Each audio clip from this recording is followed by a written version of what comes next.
Yeah, so my name is Kleinschmidt. I'm part of the TiVo organization, which is basically one of the sub-brands under Xperi. So I lead all advertising sales across Europe, basically for our smart TV operating system, which right now actually exists on both television sets and also in car. So I've got a really kind of strong media background.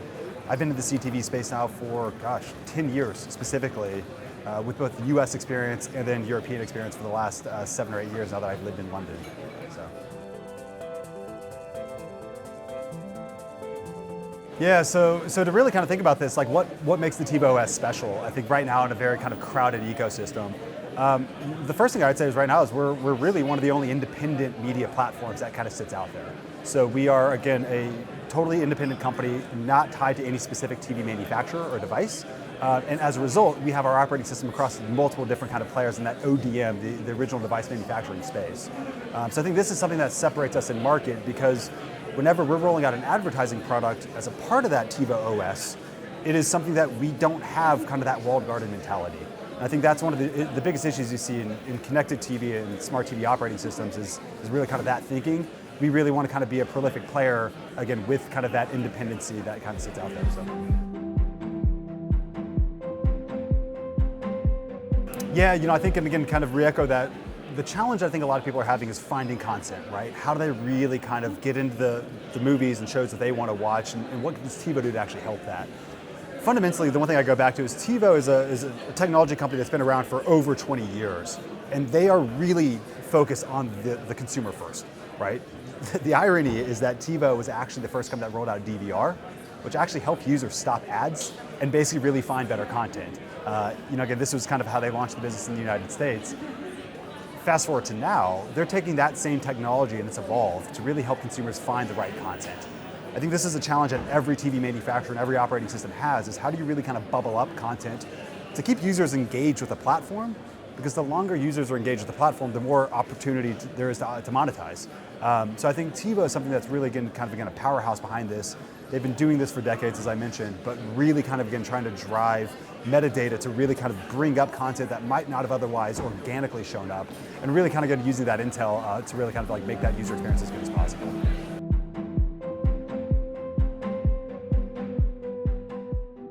Yeah, so again, when you really kind of think about the opportunities in car, again, the question is really kind of what's exciting about that from both the car manufacturer's perspective, but also the content producer's perspective.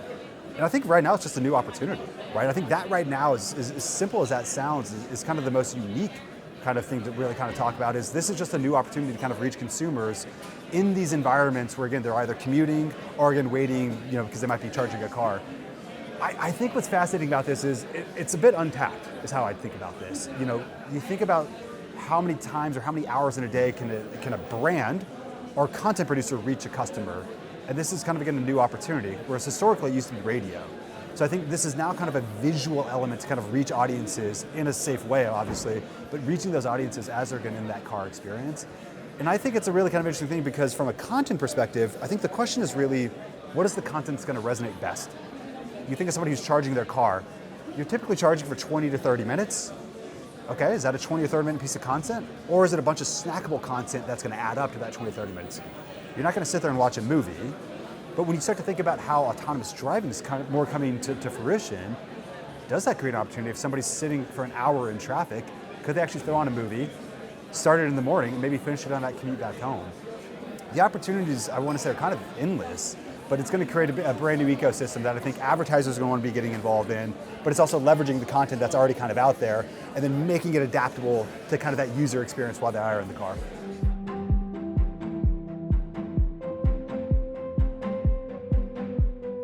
Thinking about, we're sitting here at the CTV World Summit in London, and we're kind of thinking about, like, what are some of the key takeaways that I personally have? And the first thing that I'm going to say is this is a very fragmented market, right? This is something we've actually talked about in the industry for a while, but this is just like another great example to kind of see all of the complexity that kind of comes together when it comes to users finding content, the content providers that are putting the content there, and then advertisers that want to kind of reach those audiences.